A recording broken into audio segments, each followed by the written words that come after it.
Hey guys, and welcome back to my channel for another midweek mystery, where this week I've got a possible unsolved serial killer case to share with you.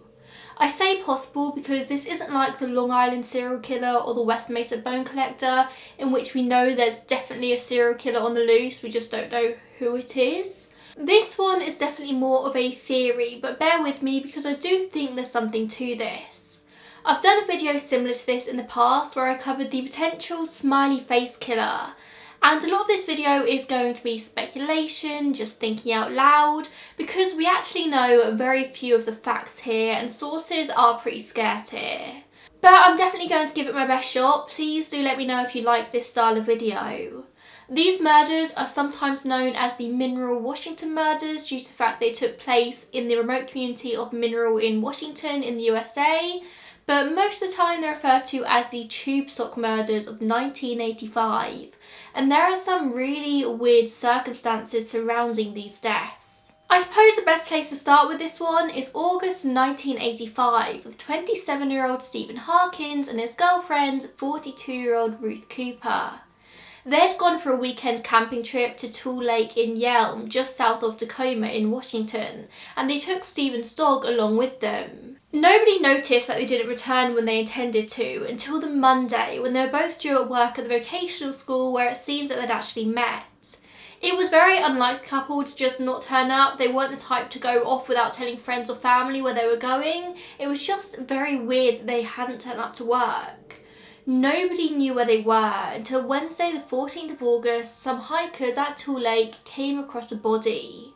Stephen was found still in his sleeping bag, having been shot just once in the head, a fatal single shot. He was lying on his back still, and it seemed like he hadn't even woken up, he'd just been shot to death in his sleep. They also found the body of the dog, who had also been shot not far away from Stephen, but there was no sign of Ruth. Of course, the finding was reported to Pierce County Police, who put effort into locating both the killer and Ruth's body, but they wouldn't have any luck at all until a couple of months later in October. In the time that Ruth was missing, she had been presumed dead. So when two hunters came across a skull on Saturday, October 26th, about 1.5 miles west of where Stephen had been found, nobody was really that shocked. Upon investigation, a body was found about 50 foot away from where the skull had lain, and using dental records they were able to identify it as the body of Ruth, and they deduced that she died from a gunshot wound to the abdomen. As you can imagine from the fact it said her skull was found, not her head, Ruth was pretty decomposed by this point, and scavenging animals had taken whatever they could. And strangely, there didn't seem to be any sign of clothing or belongings near the scene apart from her handbag. Was she naked when she died? Was she sexually assaulted in any way? Did the killer remove her clothes, or were they perhaps taken by animals over the months? Why was she found so far from the campsite where Stephen and the dog had been found? Sadly, these are questions to which nobody has the answer. But there was one very strange thing found with Ruth's body. Wrapped around what would have once been her neck, there was a single tube sock. However, this tube sock was not the cause of her death. She was not strangled. As I mentioned a second ago, her death was likely caused by a gunshot wound to the abdomen. So what relevance did the sock have here? I really wish I had more information to give you about Stephen and Ruth's deaths, but information on the internet is really scarce with this. A lot of it is speculation, like I said. I've pulled together this video from newspaper articles from the time and the few more recent articles I could find. There really is not much. The murders were publicised by Crime Stoppers in an attempt to get as much information as they could about the deaths, but nothing ever really came of this. At the time, law enforcement suspected that the case may have been connected to the murders of 25-year-old Edward Smith and 26-year-old Kimberly Levine, both accountants from Kent, who were murdered and abducted on 10th of March 1985, just a few months beforehand. Edward's body was found shortly after the two disappeared in a gravel pit not far from a Columbia River overlook off Interstate 90 near Vantage. His hands were found to be bound and his throat had been cut. They didn't find Kimberly for a very long time. I don't think they found her body until after Ruth and Stephen actually disappeared. She was eventually found in a sagebrush-covered field 2 miles south where Stephen had been found. The authorities acknowledged that whilst Edward and Kimberly died under completely different circumstances, the crime scenes were different, the causes of death were different, there was a connection in that they were all couples on weekend outings found in remote areas. It's also important to note for this video that neither Edward or Kimberly were found with the tube sock anywhere near them. So if we're operating under the theory of a tube sock killer, these murders do not fit, but they were a young couple found murdered only a few months beforehand. The most mysterious case in this theory, though, happened in December 1985, just 15 miles away from the murders of Ruth and Stephen. On the 12th of December, 36-year-old Mike Riemer, 21-year-old Diana Robertson, and their 2-year-old daughter Crystal travelled from their home in Puyallup in Pierce County, planning to camp or go to the Nisqually River. I hope I'm saying that right. Nisqually, please excuse me. Mike worked as a roofer for most of the year, but in the winter he boosted his income by trapping animals, minks, coyotes, muskrats and bobcats, killing them and selling their furs. He had traps all along the river that he would make the effort of checking every couple of days. Some sources say that the day the family disappeared they actually wanted to go camping along the river, make a weekend out of checking the traps, but other sources say they just popped there to see what had been caught and perhaps to try and cut down a Christmas tree for Christmas, obviously. I think I'm probably more inclined to believe the latter. I don't think they intended to be there for long. As far as everyone was aware, everything was fine with the family, until little Crystal was found at a Kmart store 30 miles north in Spanaway, just standing outside the store entrance alone, crying, absolutely distraught. Both customers and staff were baffled as to where this little girl's parents had gone. They must have kind of assumed that this girl had been abandoned, but she was clearly a healthy and well cared for child. The police were contacted and despite a search, they couldn't locate Crystal's parents anywhere. Their only option was to place her in temporary foster care whilst they figured out what on earth was going on. Where had this girl come from? They assumed that within hours some parents would report their child as missing and they could be reunited, but that never happened. So in a last-ditch attempt, Crystal's photo was shown across the state on TV bulletins and in the newspapers, where luckily it was seen by her maternal grandmother, Louise Conrad, and so Crystal was placed in her care.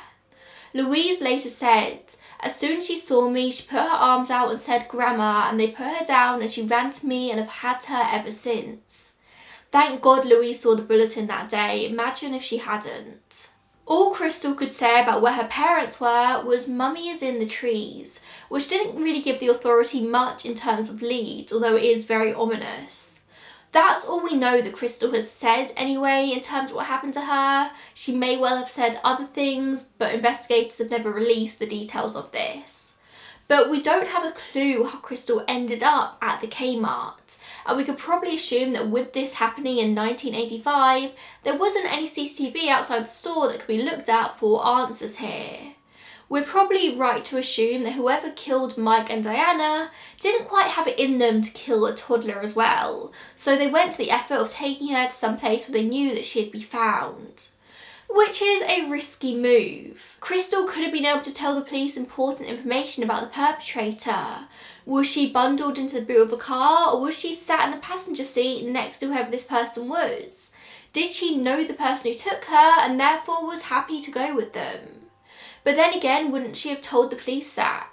She was 2 years old, she was a baby, but she was obviously able to speak and communicate to a certain degree, but we don't know whether that communication was good enough to give the police details. Probably not. Once Crystal was reunited with her grandmother, the police turned their attention to the missing parents.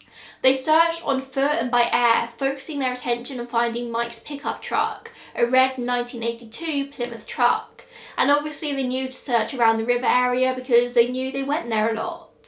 Joining the police were friends and family of the missing couple, with Mike's best friend later saying they searched the route on which Mike would commonly set his traps.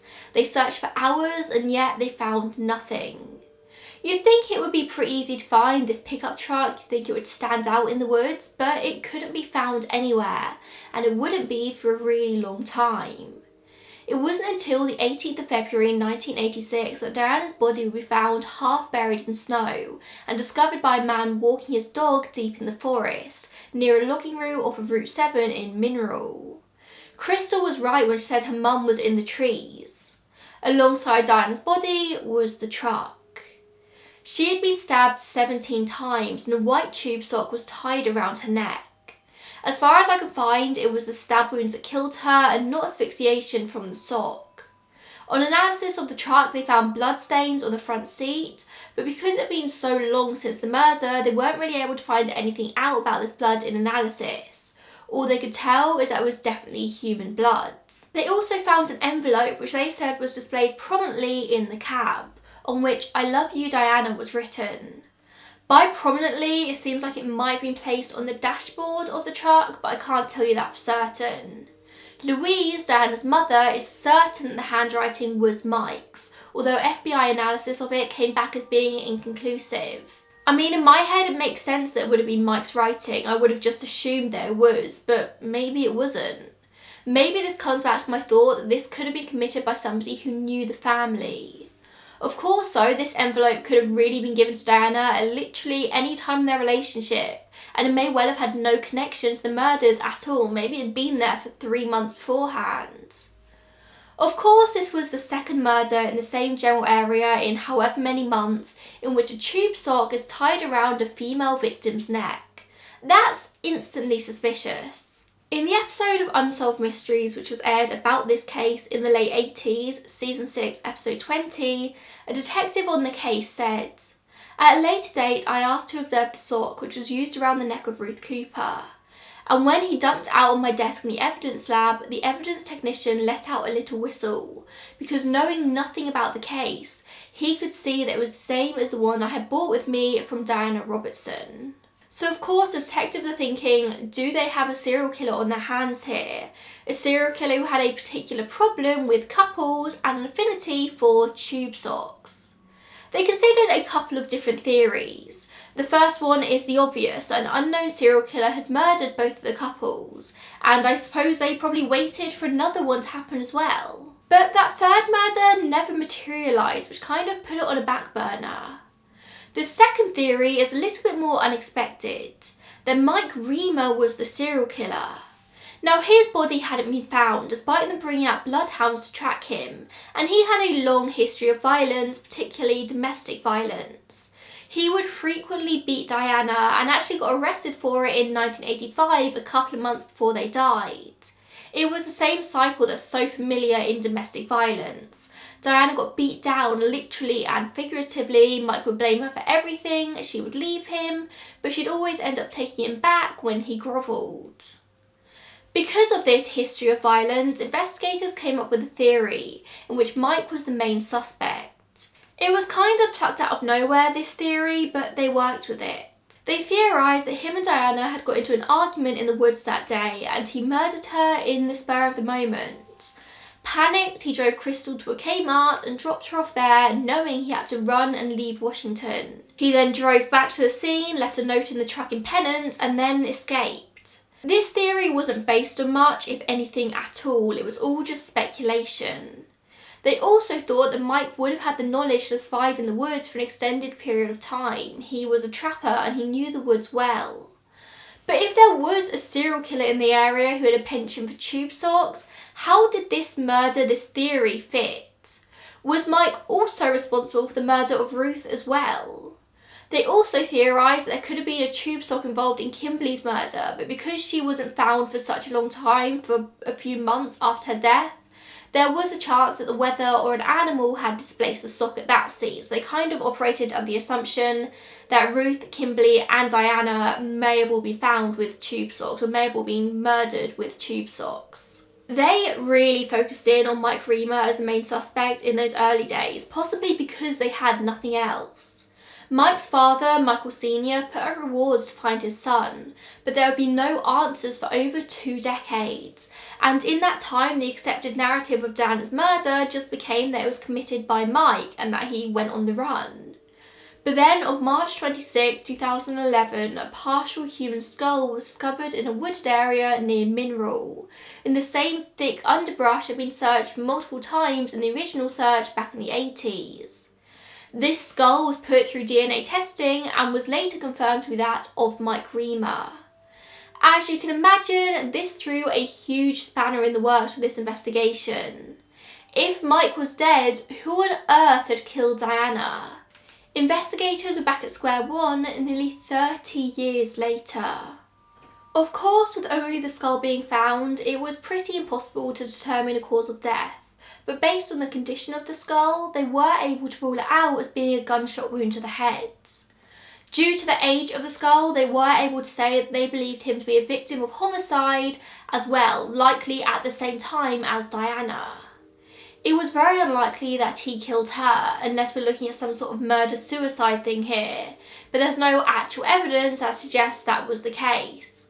Plus, the quickest and most common way of committing suicide in a case like this would have been a gunshot wound to the head, and as we just covered, Mike didn't have that. It's said that the Lewis County investigators found other evidence near the skull as well, but they haven't publicly said what this is. They're keeping this information very close to their chest. They also discovered a heavily weathered ID card nearby as well, but they didn't know whether or not this was connected to Mike. It was so old they could no longer tell who it belonged to. Now, it's worth noting that investigators have admitted over the years that the use of a tube sock in both these cases may well be a complete coincidence. Socks are something that everyone wears. If a killer is wanting to strangle someone, a long sock is an obvious choice, I suppose. But the fact that a detective on this case noted that the sock was the same, not the same sock, but like the same brand of sock, is very interesting. Potentially, this could make it more than a coincidence. If this is the work of a serial killer, it was a very short-lived MO. There wasn't another tube sock murder in the Washington area ever reported. And it doesn't seem to me like investigators were ever particularly partial to this theory, focusing more on the individual murders and connecting them on the very little evidence that they had. As a detective Nisa said to Unsolved Mystery back in the 80s, we can't prove Mike is alive and we can't prove he's dead. If we could show that he was dead, then it would be my belief there was an unidentified third party who's going around killing people out there. However, if we can prove that he's alive, he immediately becomes a suspect and that changes the situation dramatically. Well, now they've proven that Mike is dead, which pretty much definitively proves a third party was involved here. The main question is it the same third party that's responsible for the murders of Ruth and Stephen, or even Kimberly and Edward? So, if Mike Riemer wasn't the serial killer here, who on earth was it? It's no secret that Washington and the Northeast USA in general seems to be a breeding ground for serial killers. There are too many to mention. But do we actually think that this was a case of a serial killer or just a huge coincidence? I think even if you remove the tube sock detail, it's weird enough that 3 couples were found dead in the same area within such a short time span. And they're all pretty brutal murders, deaths at that. Was there someone who was just waiting in the forest for couples to come along so they could strike? Is it someone who maybe had issues forming intimate relationships in their personal lives, so took it out on couples? I was about to say happy couples here, but I get the impression that Mike and Diana were not a particularly happy couple. She was stuck in a very bad situation. I tried to look into how many other murders happened in this region around the same time of single people, but it's so specific to such a place and time that I couldn't actually find the information anywhere online. My question was whether it was sort of normal for this many deaths to happen, or if this was just an anomaly. An anomaly would suggest maybe a serial killer. If this was the work of a serial killer, it was, like I said, a short-lived rampage. Of course, there's a possibility that there might be other bodies lying undiscovered in the deep woods around this area, but I'm not sure if the police ever received reports of any other couples going missing here. Single people maybe, but not couples. Maybe the killer was someone with a fetish for tube socks, or just socks in general, which in my research I discovered is very much a thing. Or actually, maybe it's not that far-fetched, because foot fetishes are very much a thing, as we all know. Maybe this killer got sexual gratification from tying a sock around their victims' necks. Perhaps the killer intended to continue on his mission with this same MO, but was a rubbish criminal and got caught for another crime. Perhaps he ended up in prison anyway. This is all just speculation, of course. There are no answers here. It's hard to even go in depth on the theories because we don't even know that this serial killer was a thing. It may well have been a coincidence. If I'm giving my own opinion here, I would say that it seems to me that Mike and Diana were killed by someone they knew. If Mike was indeed the violent man he seemed to be, it's not crazy to think that he may have had other enemies. Maybe he pissed somebody off whilst he was setting his traps along the river, and because he travelled back so much to check them, somebody knew where to wait for him. But on the day in question, Mike turned up with Diana and their child. The perpetrator kills the adults because they're there, but doesn't have it in them to kill 2-year-old Crystal, so drives her somewhere that they know will be busy and she'll be found. But if this was a violent attack aimed at Mike, that doesn't answer the question as to the sock tied around Diana's neck, and the fact that she was stabbed so brutally. She was stabbed 17 times. That seems pretty personal.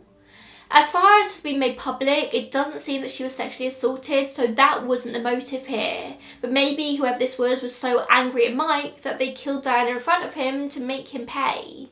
Somehow I keep coming back round to Mike, and the following theory is one that I see thrown around a lot.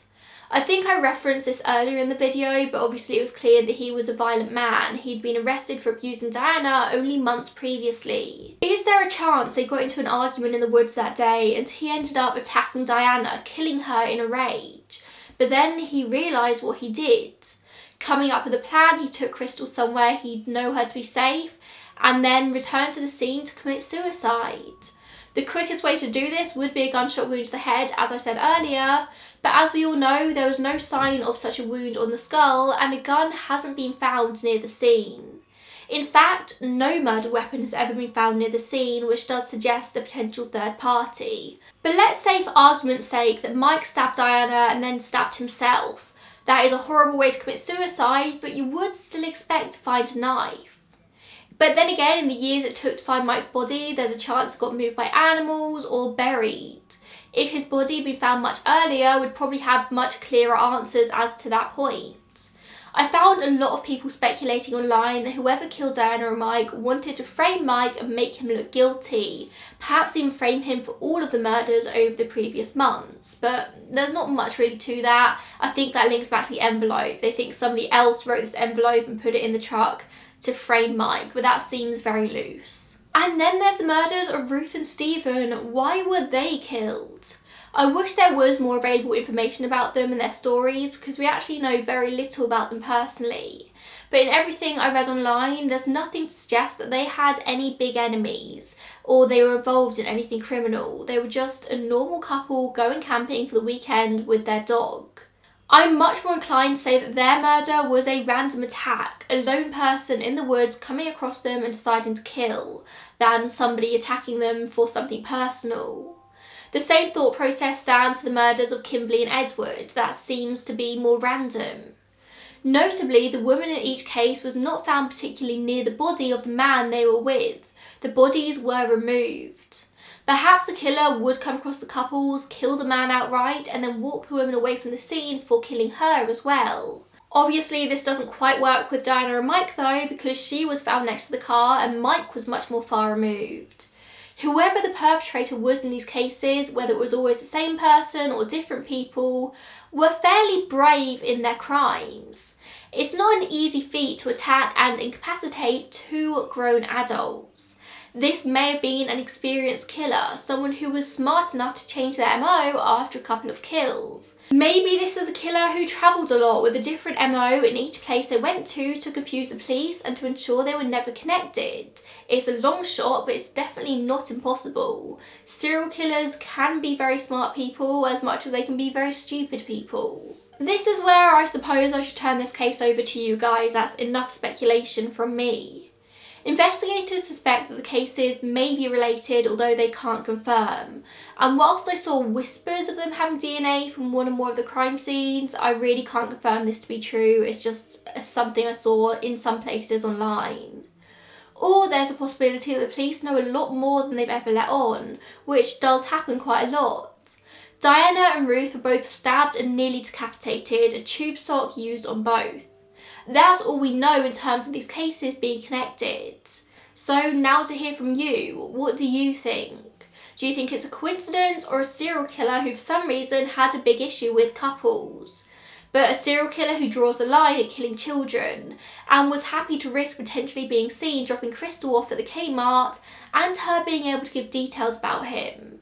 Tell me what you think down below. Thank you so much for watching this video. Please let me know if you like this style, something a bit more speculation-y, I suppose. You probably noticed because now at the end of the video, but obviously I've changed my filming background. I don't think I like it very much. I don't think I'm a fan of this, but please give me your feedback. Do you mind this?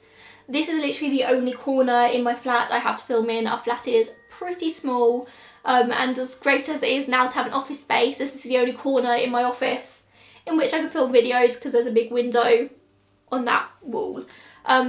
So yeah, and I bought an iMac because I'm a proper YouTuber now and I needed an iMac to edit because my MacBook was sounding like it was going to explode, but it's just a bit black and bulky, and when the screen's all black it just looks weird, so I thought I'd put up this timer clock thing, but I feel like it looks weird still.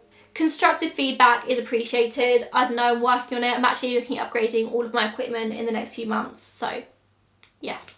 Anyway, with that, thank you so much for watching and I will see you in the next video. Bye guys.